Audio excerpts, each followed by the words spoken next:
आप सभी को जय मसीह की। प्रिय लूका के अध्ययन में ये हमारा अंतिम पाठ है, इसलिए आइए हम लूका के अध्ययन की अपनी रूपरेखा की अंतिम बार समीक्षा कर लें कि लूका का हमारा अध्ययन किन किन टॉपिक्स पर, किन किन विषयों पर आधारित था। तो पहला हमने देखा आरंभ, फिर दूसरा यीशु गलील में मतलब उत्तर में, फिर यीशु की यात्रा यरूशलेम की ओर मतलब उत्तर से दक्षिण की ओर, फिर ये यीशु का यरूशलेम में प्रवेश, और फिर आखिरी रहा हमारा समापन। प्रियो, मैं पहले भी इस बात के तथ्य का उल्लेख कर चुका हूं कि हमने लूका रचित सुसमाचार के अध्ययन में यीशु की सेवकाई की एक भौगोलिक यानी ज्योग्राफिकल रूपरेखा का अनुसरण किया, उसको फॉलो किया है, ज्योग्राफिकल रूपरेखा को फॉलो किया है, मतलब उत्तर से दक्षिण। क्योंकि लूका यीशु के जीवन और अपने पाठक, लूका का पाठक कौन था? थियोफिलिस के लिए यीशु की सेवकाई का एक ऐतिहासिक वर्णन स्थापित करना चाहता था। कौन? लूका। लूका wanted to establish a historical narrative of Jesus' life and ministry for his reader Theophilus. लूका इस ऐतिहासिक वर्णन को स्थापित करने के लिए दो चीजों का उपयोग करता है प्रियो। पहला समय और दूसरा स्थान। समय की अगर हम बात करें तो जैसे वर्ष, त्योहार का समय, फिर इतिहास के आधार पर जिन्होंने राजनीतिक या धार्मिक रूप से अगुवाई की थी, उदाहरण के तौर पर पिंतुस पिलातुस, अगस्तुस कैसर, महायाजक कैफा इत्यादि। इन सब चरित्रों को ऐतिहासिक रूप में सत्यापित यानी वेरीफाइड किया जा सकता है कि ये सब लोग इतिहास में फलाना फलाना समय में थे।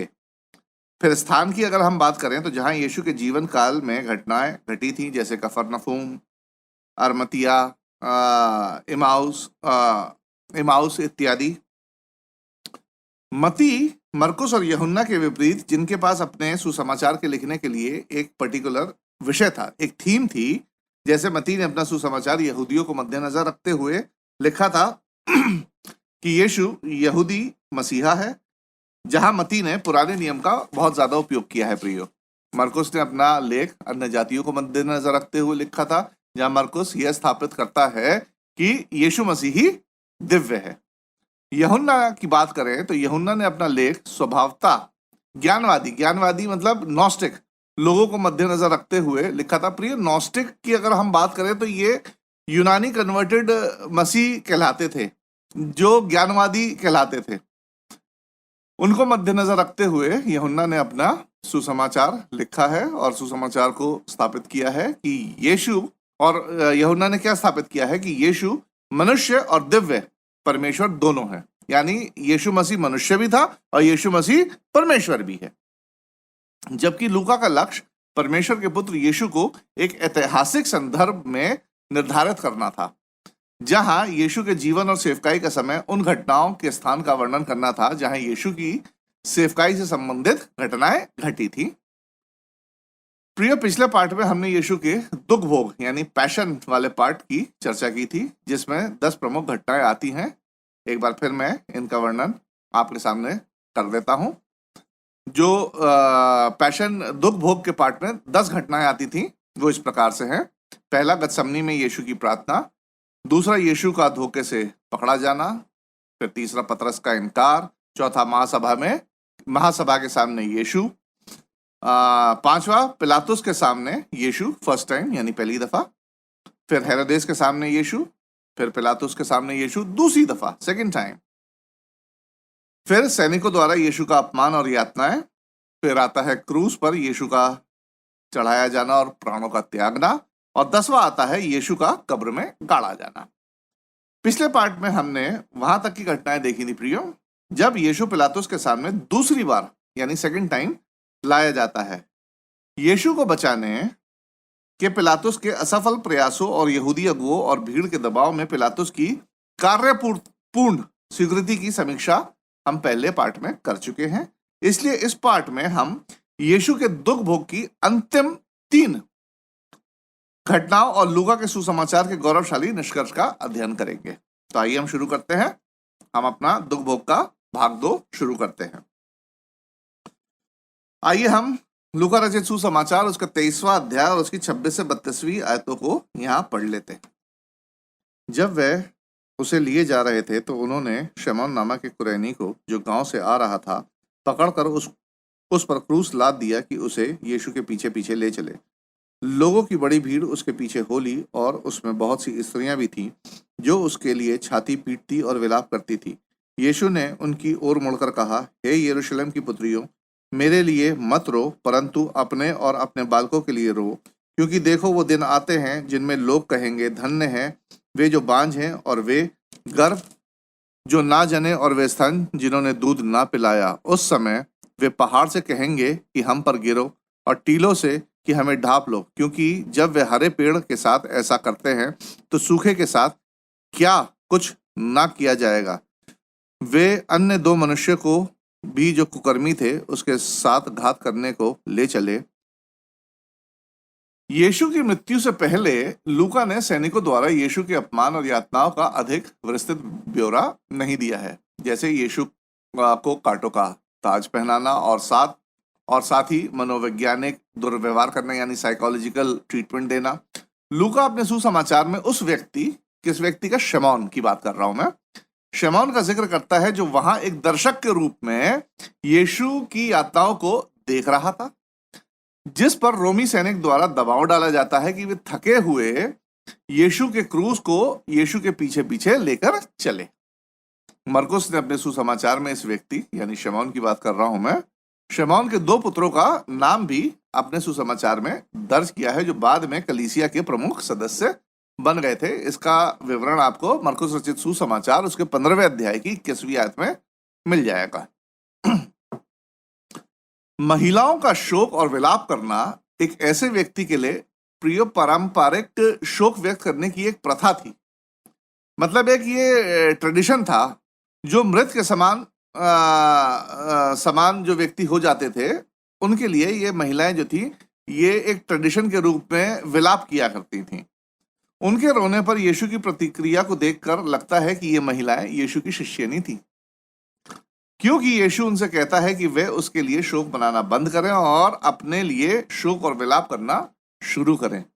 प्रिय यीशु द्वारा ये भयानक पीड़ा और विनाश की एक तरह से भविष्यवाणी की गई थी, जो भविष्य में 70 एडी यानी 70 ईसा बाद यहूदियों पर घटने वाली थी, जब रोमन सेना ने नगर और यहूदी लोगों को पूरी तरीके से नष्ट कर दिया था। जिस हरे पेड़ का लूका ने उल्लेख किया है वह निर्दोष पाप रहित यीशु के संदर्भ में है, साफ है, और सूखे पेड़ अपने आप में यहूदी राष्ट्र के संदर्भ को बताते हैं। प्रियो, ये देखा जाए तो एक अनुमानित प्रश्न है कि यदि निर्दोष के साथ ऐसा हो रहा है तो कल्पना करो कि दोषियों के साथ क्या क्या होगा। ये एक अनुमानित प्रश्न था। ये लूका उन दो अपराधियों का उल्लेख करता है जिन्हें पिलातुस यीशु के साथ मार डालने के लिए भेजता है। ये शायद, प्रियो यहां ध्यान दें, ये शायद यहूदियों को अपमानित करने के लिए किया गया था कि यह पिलातुस का एक तरीके से, यह पिलातुस का छुपा हुआ यहूदियों के लिए संदेश था कि जिसको तुम सूली पे चढ़ा रहे हो, ये यीशु जिसको तुम अपना राजा, जिसको राजा बोल रहे हो, ये मेरे सामने एक अपराधी के समान है। फिर दुख भोग के 9वें पार्ट की अगर हम चर्चा करते हैं तो वो आता है क्रूस पर यीशु का चढ़ना और प्राणों का त्यागना। प्रियो, ध्यान दें कि इस घटना के बारे में लूका का वर्णन पूरी तरह से प्रतिक्रियाओं से बना है, ना कि क्रियाओं से। फिर से मैं रिपीट कर रहा हूं, यह वर्णन पूरी तरीके से प्रतिक्रियाओं से बना है, ना कि क्रियाओं से। This description is made of reaction not actions. लूका 23 उसका 33। जब वे उस जगह जिसे खोपड़ी कहते हैं पहुंचे तो उन्होंने वहां उसे और उन कुकर्मियों को भी, एक को दाहिनी और दूसरे को बाईं ओर क्रूस पर चढ़ाया। यह दृश्य एक संक्षिप्त दृश्य से शुरू होता है कि यीशु को दो कुकर्मियों के साथ क्रूस पर चढ़ाया जाता है। एक यीशु के दाहिनी ओर था और दूसरी यीशु के बाईं ओर, और यीशु बीच में था। शायद लूका जानता था कि उसके गैर यहूदी पाठक इस बात को जानते थे कि रोमन सरकार कैसे लोगों को प्राणदंड दिया करती थी, इसलिए शायद उसने इसके बारे में ज्यादा कुछ लिखना उचित नहीं समझा। आइए यहां हम यीशु की प्रतिक्रिया को देख लेते हैं। उसके लिए हम पढ़ लेते हैं लूका रचित सुसमाचार उसका 23वें अध्याय की 34वीं आयत जहाँ इस प्रकार लिखा है, तब यीशु ने कहा, हे पिता, इन्हें क्षमा कर, क्योंकि ये जानते नहीं कि क्या कर रहे हैं। और उन्होंने चिट्ठियां डालकर उसके कपड़े बांट लिए। क्रूस पर चढ़ाए जाने के बाद यीशु कई बार बोला था प्रियो, ईस्टर पे हम उसकी 7 वाणियों के बारे में हमेशा सुनते आए हैं, परंतु यीशु की पहली प्रतिक्रिया उन लोगों के लिए परमेश्वर से माफी की विनती करना था जिन्होंने उसे मतलब यीशु को क्रूस पर चढ़ाया था। और परमेश्वर ने यीशु की इस प्रार्थना का उत्तर भी दिया था प्रियो, जब कुछ ही दिनों बाद पेंतेकोस्त के दिन पतरस इन्हीं लोगों को यीशु के नाम से परमेश्वर की क्षमा का सुसमाचार सुनाता है। प्रेरितों के काम 2 अध्याय। प्रियो, कौन जानता है कि उस दिन यीशु की क्रूस के पास खड़े हुए कितने लोगों ने पेंतेकोस्त के दिन परमेश्वर की क्षमा पाकर 3000 लोगों के बीच में बपतिस्मा ले लिया होगा? कौन जानता है? मृत्युदंड पाए हुए व्यक्ति के कपड़े इत्यादि मृत्युदंड देने वाले सैनिकों की संपत्ति मानी जाती थी, जिसे सैनिकों ने आपस में बांट लिया था। अब यहां हम देखते हैं लोगों की प्रतिक्रिया, और इसके लिए हम देखते हैं लूका रचित सुसमाचार उसके 23वें अध्याय की 35वीं आयत का पहला भाग, जहां इस प्रकार लिखा है, लोग खड़े खड़े देख रहे थे। यहां लूका बताना चाहता है कि मुख्य रूप से लोग अब शांत रहकर यीशु को मरते हुए देख रहे थे, क्योंकि अब उनके पास चिल्लाने को कुछ नहीं बचा था। वो चिल्ला चिल्ला के यीशु को सूली पे चढ़ा चुके थे, अब उनके पास चिल्लाने को कुछ नहीं बचा था, क्योंकि उनकी भयानक मांग यीशु को सूली पर चढ़ाओ अब पूरी हो चुकी थी। आगे हम देखते हैं यहूदी अगुवों की प्रतिक्रिया। इसके लिए हम पढ़ लेते हैं लूका रचित सुसमाचार उसका 23वें अध्याय की 35वीं आयत के दूसरा भाग, जहां इस प्रकार लिखा है, और सरदार भी ठट्ठा करके कहते थे, इसने दूसरों को बचाया, यदि ये परमेश्वर का मसीह है और उसका चुना हुआ है तो अपने आप को बचा ले। यहूदी अगुवों की प्रतिक्रिया में अभी तक ज्यादा बदलाव नहीं आया था। उनके कलेजे को अभी तक यीशु को सूली पर चढ़ाने के बाद भी अभी तक उनके कलेजे को ठंडक नहीं पहुंची थी। वे वास्तव में मरते हुए यीशु का एक तरीके से मजाक उड़ा रहे थे और उसे ढोंगी साबित करने पर तुले हुए थे कि यदि यही चुना हुआ मसीहा है तो अपने आप को क्यों नहीं बचा लेता। देखा जाए तो यहूदी अगुवों का इशारा यह था कि यदि ये व्यक्ति मतलब यीशु स्वयं को नहीं बचा सकता तो दूसरों को बचाने का इसका जो दावा था वो बिल्कुल झूठा था। देखा जाए तो यह निंदा ना केवल परमेश्वर के पुत्र यीशु के लिए थी, परंतु परमेश्वर के लिए भी थी प्रियो, जिसने यीशु को बचाने के लिए ही भेजा था। अब हम देख लेते हैं रोमन सिपाहियों की प्रतिक्रिया। लूका रचित सुसमाचार उसका 23वां अध्याय और उसकी 36 से 38वीं आयतों को हम यहाँ पढ़ लेते हैं। सिपाही भी पास आकर और सिरका देकर उसका ठट्ठा करके कहते थे, यदि तू यहूदियों का राजा है तो अपने आप को बचा। और उसके ऊपर एक दोष पत्र भी लगा था, यह यहूदियों का राजा है। प्रियो, रोमन सिपाहियों का अपमान करना यीशु के लिए था, साथ ही पूरे यहूदी लोगों पर यह बात लागू होती थी, संदर्भित था।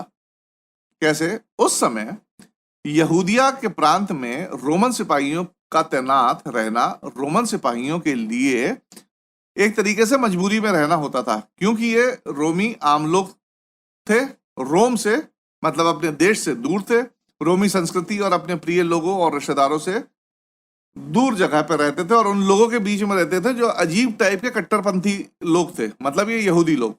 उनके लिए, किनके लिए? रोमन लोगों के लिए। क्रूस के ऊपर दोष पत्र के रूप में लिखा था ये यहूदियों का राजा है, परंतु इस दोष पत्र के पीछे रोमी सिपाहियों का एक संदेश छिपा हुआ था और वो कुछ इस तरीके से था। रोमी सिपाही इस दोष पत्र के माध्यम से ये जताना चाहते थे कि हमारे लिए एक यहूदी राजा की औकात यही है। देख लो यहूदी लोग कि हमने ये दोष पत्र लगा दिया है, जिसको तुम यहूदी राजा बोल रहे हो, हमारे सामने इसकी औकात यही है।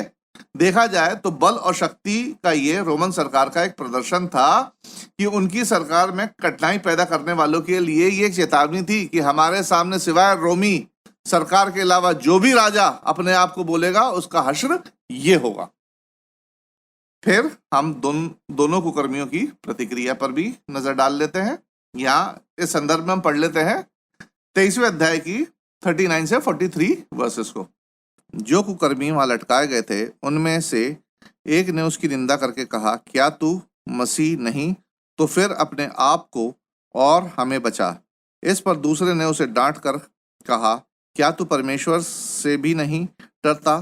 तू भी तो वही दंड पा रहा है और हम तो न्याय अनुसार दंड पा रहे हैं, क्योंकि हम अपने कामों का ठीक फल पा रहे हैं। पर इसने कोई अनुचित काम नहीं किया। तब उसने कहा, हे यीशु, जब तू अपने राज्य में आए तो मेरी सुधि लेना। उसने उससे कहा, मैं तुझसे सच कहता हूं कि आज ही तू मेरे साथ स्वर्गलोक में होगा। लूका दोनों तरफ लटकाए गए कुकर्मियों की प्रतिक्रियाओं का भी वर्णन विस्तार में करता है। इस घटना का जिक्र मत्ती और मरकुस और यूहन्ना ने भी अपने अपने सुसमाचारों में किया है प्रियो। जबकि मरकुस मत्ती ने बताया है कि यीशु की निंदा पहले दोनों डाकुओं ने की थी, दोनों कुकर्मियों ने की थी, जिसका विवरण आपको मत्ती रचित सुसमाचार के 27वें अध्याय की 44वीं आयत में देखने को मिल जाएगा। लूका के वर्णन से हमें इस बात का अंदाजा हो जाता है कि इन कुकर्मियों ने यीशु के लिए पहले क्या क्या बातें कही होंगी। एक कुकर्मी तो यहूदी अगुओं की देखा देखी उन्हीं की जैसी बातें को दोहरा रहा था कि यदि तू मसीह है तो अपने आप को भी बचा और साथ में हमें ही बचा। परंतु प्रियो, दूसरे ने केवल अंगीकार किया कि वह पापी है, उसने गलत काम किए हैं और यीशु से अपने राज्य में उसे याद करने की विनती की। और हम जानते हैं कि उसी समय यीशु ने उसे आश्वासन दिया कि वह बचा लिया गया है और वो उसी दिन यीशु के साथ स्वर्गलोक में होगा। प्रियो, मेरी बात यह ध्यान देकर सुने। यह कहकर ना केवल यीशु उसके पापों को क्षमा करते हैं, साथ में यहां एक भविष्यवाणी भी करते हैं कि वह आज ही मर जाएंगे। कौन? ये कुकर्मी भी आज ही मर जाएंगे। बड़ी अटपटी सी बात लगती है। कोई क्रूस पे चढ़ा है तो सब लोग सोचते हैं स्वाभाविक है कि जो क्रूस पे चढ़ा है वो तो मरना ही है, उसको कुछ चंद घंटों बाद वो मर जाएगा। नहीं प्रियो, मगर ऐसा नहीं है। आमतौर पर उस व्यक्ति को मरने में 3 से 4 दिन लगा करते थे जिसे सूली पर चढ़ाया जाता था। परंतु यीशु के प्रकरण में यहूदी पिलातुस से विनती करते हैं कि सूली पर लटकाए गए तीनों लोगों की टांगों को तोड़ दिया जाए, क्योंकि फसह के पर्व के साथ ही शब्द के दिन सार्वजनिक निष्पादन यानी पब्लिक एक्सिक्यूशन अस्वीकार्य था। एक बार जब उनके पैर टूट जाते तो उनका पूरा शरीर हाथों के बल लटक जाता, जिससे उन्हें सांस लेने में दिक्कत होती और वे क्रूस पर उसी दिन मर जाते। इसका विवरण अगर आपको देखना है तो यूहन्ना रचित सुसमाचार के 19वें अध्याय को आप पढ़ सकते हैं। परंतु यीशु की टांगे तोड़ने से पहले ही यीशु मर जाता है। कुकर्मियों को नहीं पता था कि वे इतनी जल्दी मर जाएंगे और उसी दिन यीशु के साथ स्वर्गलोक में होंगे। ये एक तरीके से यीशु की भविष्यवाणी। प्रियो, इस घटना पर एक तर्क बहुत सामान्य है कि क्या बचने के लिए बपतिस्मा लेना अनिवार्य है, क्योंकि दूसरा कुकर्मी बिना बपतिस्मे के बचा लिया गया था। प्रियो, इस विषय पर यदि आपको अधिक जानकारी चाहिए या आप अधिक जानना चाहते हैं तो बाइबल दर्शन के चैनल को फॉलो करते रहिए, क्योंकि आने वाले दिनों में मैं इस विषय पर एक अलग से पूरा वीडियो बनाऊंगा जिसमें मैं संभवतः आपके पूरे प्रश्नों की जानकारी आपको प्रदान करूंगा। अब आगे हम देख लेते हैं सूबेदार की प्रतिक्रिया को। आइए हम पढ़ लें 23वें अध्याय की 44 से 47वीं आयत। लगभग दोपहर से तीसरे पहर तक सारे देश में अंधियारा छाया रहा और सूर्य का उजियाला जाता रहा और मंदिर का पर्दा बीच से फट गया और यीशु ने बड़े शब्द से पुकार कर कहा, हे पिता, मैं अपनी आत्मा तेरे हाथों में सौंपता हूं। और यह कहकर प्राण छोड़ दिए। सूबेदार ने जो कुछ हुआ था देखकर परमेश्वर की बड़ाई की और कहा, निश्चय यह मनुष्य धर्मी था। लूका केवल उन 2 चिन्हों का वर्णन करता है जो यीशु की मृत्यु के समय घटित हुए थे। पहला अंधियारे का छा जाना और दूसरा मंदिर के पर्दे का फट जाना। अंधियारे के छा जाने के विषय में हम देख लें। दोपहर 12 बजे से तीसरे पहर 3 बजे तक सारे देश में अंधियारा छाया रहा। यह उस बात का दिव्य संकेत था कि परमेश्वर का पुत्र यानी जगत की ज्योति यीशु मसीह को मार डाला गया है। दूसरा मंदिर के पर्दे का फटना। मंदिर के अंदर एक भारी पर्दा हुआ करता था जो पवित्र और परम पवित्र स्थान को सेपरेट किया करता था, अलग किया करता था। परम पवित्र स्थान में महायाजक अपने और लोगों के पापों के प्रायश्चित के लिए वर्ष में केवल एक बार प्रवेश कर सकता था। फटे हुए पर्दे का संकेत यह था कि परमेश्वर के अनुग्रह के सिंहासन के पास आने के लिए अब कोई भी प्रतिबंध नहीं रहा। अब वर्ष में केवल एक बार नहीं या कोई महायाजक नहीं, परंतु हर एक समय यीशु पर विश्वास लाके परमेश्वर के अनुग्रह के सिंहासन के पास हर कोई पहुंच सकता है। इब्रानियों 10। प्रियो मती ने अपने सुसमाचार में दर्ज किया है कि उस समय, यानी इसी घटना के दौरान की बात कर रहा हूं मैं, एक भूकंप आया था और उसके पुनरुत्थान के बाद कब्रें खुल गई और मरे हुए पवित्र लोग जी उठे और यरूशलेम में कई लोगों को दिखाई भी दिए। लूका बताता है कि क्रूस पर यीशु की मृत्यु को देखने के बाद सूबेदार जो वहां मौजूद था परिवर्तित, कन्वर्ट हो जाता है। मरकुस बताता है कि सूबेदार कहता है कि सचमुच ये मनुष्य परमेश्वर का पुत्र था। यीशु के क्रूस के पास प्रियो यहूदी यीशु का मजाक उड़ा रहे थे, परंतु क्रूस पर यीशु की मृत्यु से दो पापी आत्माएं बचा ली जाती हैं। कुकर्मी का नहीं मालूम कि वो यहूदी था या अन्य जाति था, लेकिन रोमन सूबेदार का तो पक्का है कि वो अन्य जाति था। और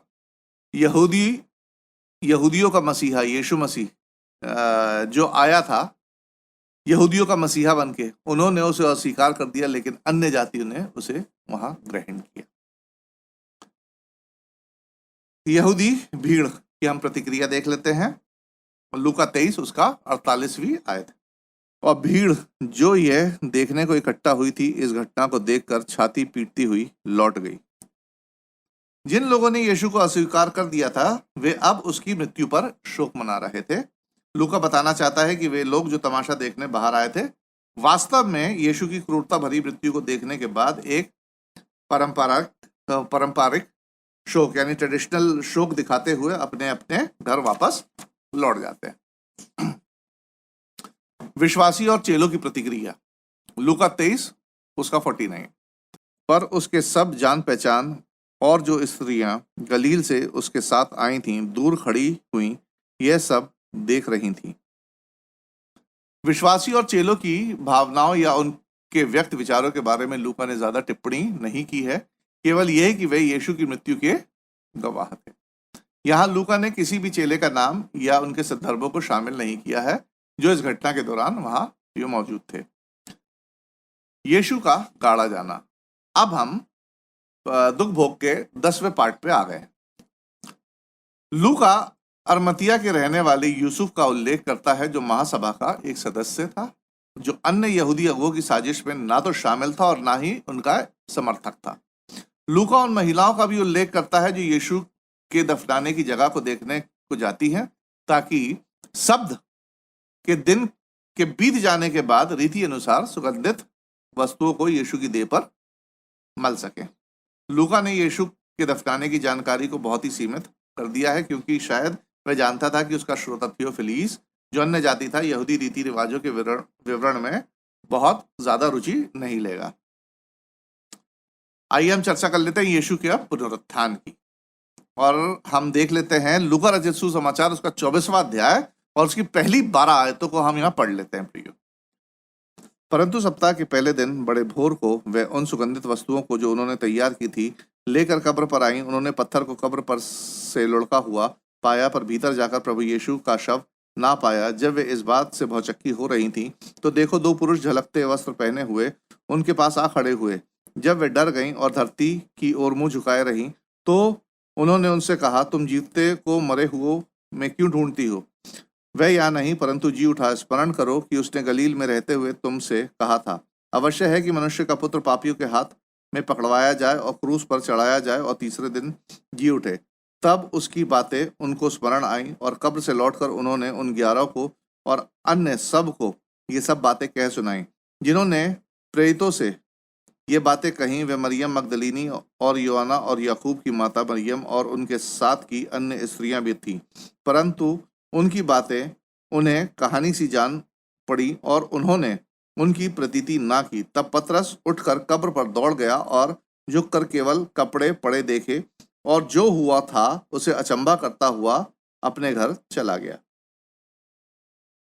यीशु के पुनरुत्थान की कई कलात्मक प्रस्तुतियां प्रियो बताई जाती हैं, की जाती हैं, और स्पेशली हम ईस्टर के समय जब ड्रामाज हम लोग चर्च में करते हैं तो वहां हमें ये देखने को मिल जाती हैं, जिनमें भयभीत सैनिकों को भागते हुए या स्वर्गदूत को यीशु की कब्र के पत्थर को लुढ़काते हुए दिखाया जाता है। परंतु बाइबल में यीशु के पुनरुत्थान का क्रम कुछ इस प्रकार से है। पहला, रविवार की सुबह यीशु जी उठते हैं और कब्र से बाहर निकलते हैं। इस बात की जानकारी किसी भी मनुष्य को नहीं थी। कोई भी सुसमाचार यीशु के पुनरुत्थान के पहले की घटना का वर्णन नहीं करता है प्रियो, परंतु उन्हीं बातों का उल्लेख करता है जो पुनरुत्थान के बाद घटित हुई थी, और वो भी यह साबित करने के लिए कि वास्तव में यीशु का पुनरुत्थान हुआ था। दूसरा, फिर एक भूकंप आता है जो एक स्वर्गदूत के आगमन पर होता है, जो कब्र के पत्थर को यह दिखाने के लिए लुढ़का देता है कि यीशु कब्र के भीतर नहीं है। स्वर्गदूत ने पत्थर इसलिए नहीं लुढ़काया था कि यीशु बाहर आ सके ना, स्वर्गदूत ने पत्थर इसलिए लुढ़काया था ताकि लोग देख सके कि यीशु यहां अंदर नहीं है, और फिर स्वर्गदूत उस पत्थर पर बैठ जाता है। मत्ती 28 उसकी पहली 2 आयतें। यह सब देखकर कब्र की रखवाली कर रहे सिपाही डर जाते हैं और बेहोश हो जाते हैं। मत्ती 28:4। जबकि कई लोगों का मानना है कि यीशु के पुनरुत्थान पर सिपाही कब्र के बाहर सो रहे थे, जो बिल्कुल गलत है।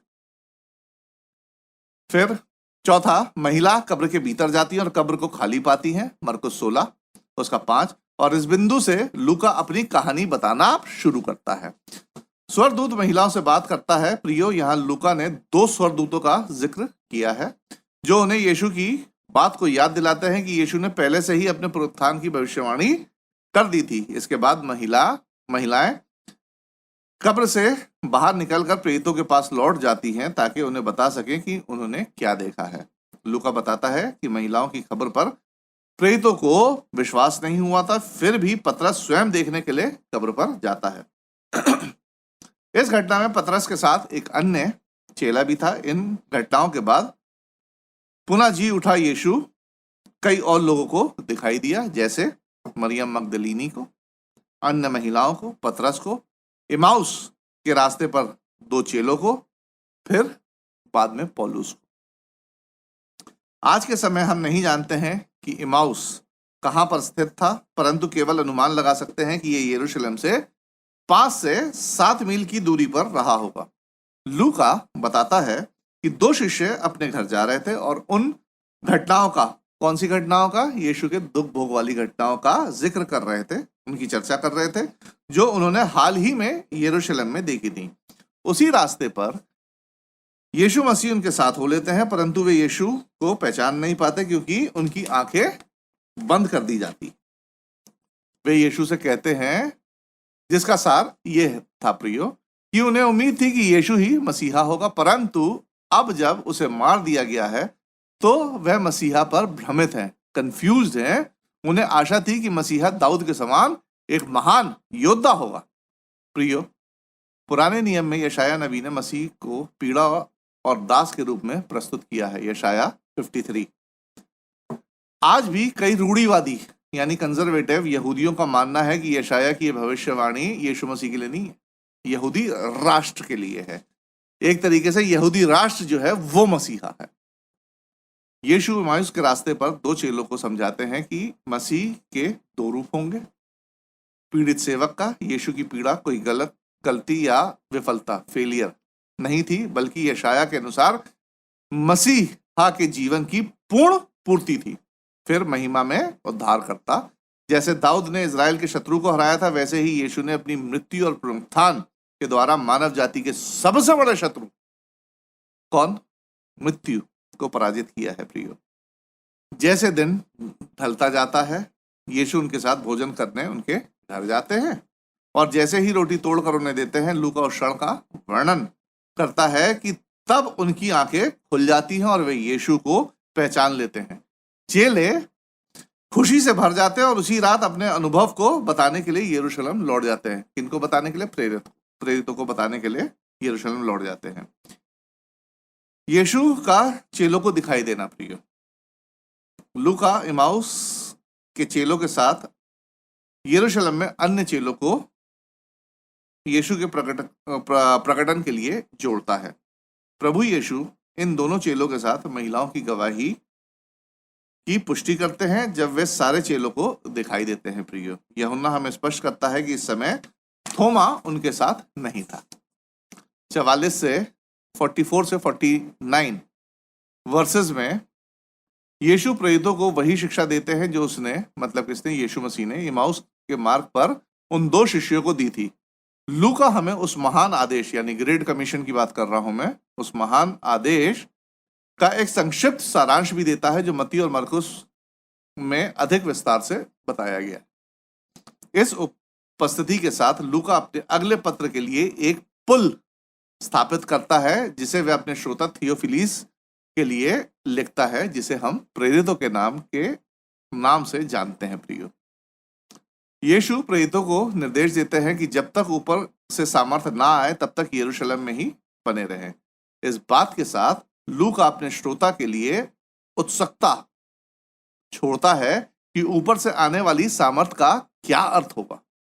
यीशु कई और लोगों को जी उठने के बाद दिखाई देता है, जिसको लूका ने तो दर्ज नहीं किया है, फिर भी वो इस प्रकार से हैं। प्रियो, थोमा को गलील में एक साथ, प्रेरितों को गलील के झील पर फिर से प्रेरितों को दिखाई देता है। सुसमाचार के अलावा पत्रियों में भी इसका जिक्र है, जहां 500 से अधिक विश्वासियों को, याकूब को और फिर पौलुस को यीशु मसीह दिखाई दिया। इसका विवरण आप 1 कुरिन्थियों उसके 15वें अध्याय में आप देख सकते हैं। आइए अब हम चर्चा कर लेते हैं यीशु के स्वर्गारोहण की। आइए हम पढ़ लेते हैं लूका रचित सुसमाचार उसका 24वां अध्याय उसकी 50 से 53वीं आयत। यहाँ इस प्रकार लिखा है, तब वह उन्हें बेतनिया तक बाहर ले गया और अपने हाथ उठाकर उन्हें आशीष दी, और उन्हें आशीष देते हुए वह उनसे अलग हो गया और स्वर्ग पर उठा लिया गया। तब वे उसको दंडवत करके बड़े आनंद से यरूशलेम को लौट गए, और वे लगातार मंदिर में उपस्थित होकर परमेश्वर की स्तुति किया करते थे। लूका ने अपनी शैली के अनुसार यीशु के स्वर्गारोहण के स्थान बेतनिया का उल्लेख किया है, जो यरूशलेम से थोड़ी ही दूर पर था। जब पहली बार यीशु प्रेरितों को छोड़कर चला गया था तो स्वाभाविक तौर पर वे अपने घर, परिवार और अपने कामकाज जैसे मछली पकड़ना इत्यादि पर लौट गए होंगे। परंतु लूका बताता है कि यीशु के स्वर्गारोहण के बाद प्रेरित यरूशलेम को लौट जाते हैं, जहां पहले उन्हें यीशु ने निर्देश दिया था कि ऊपर से सामर्थ आने तक यरूशलेम में ही वो ठहरे रहें, ताकि वे सामर्थ पाकर पूरी पृथ्वी पर यीशु के गवाह ठहरे और सुसमाचार का प्रचार करें। इस तरह प्रियो, लूका यीशु के जीवन, मृत्यु और पुनरुत्थान और स्वर्गारोहण के अपने विवरण को सुव्यवस्थित तरीके से समाप्त करता है और अपनी आने वाली कहानी के लिए एक स्टेज, एक मंच तैयार करता है कि कैसे प्रेरितों ने, खासतौर से पतरस और पौलुस ने, पवित्र आत्मा की सामर्थ्य से 2022 साल पहले कलीसिया की स्थापना की थी, जिस कलीसिया के सदस्य आज हम सब लोग हैं। हमारा अगला अध्ययन प्रेरितों के काम की पुस्तक का होगा। प्रियो, मुझे उम्मीद है कि लूका के इस अध्ययन से आप जरूर लाभान्वित हुए होंगे। यदि हाँ, तो इस अध्ययन को ज्यादा से ज्यादा शेयर करें, ताकि आप भी यीशु मसीह के महान आदेश यानी ग्रेट कमीशन का हिस्सा बन सके। आप सबके प्रेम और ध्यान के लिए मैं आप सबका बहुत बहुत धन्यवाद देता हूं। आने वाले अध्ययन में आपसे फिर मुलाकात होगी। तब तक मुझे राजीव लैम्बर्ट की तरफ से आप सभी लोगों को जय मसीह की। परमेश्वर आप सब लोग को बहुतायत की आशीष दे।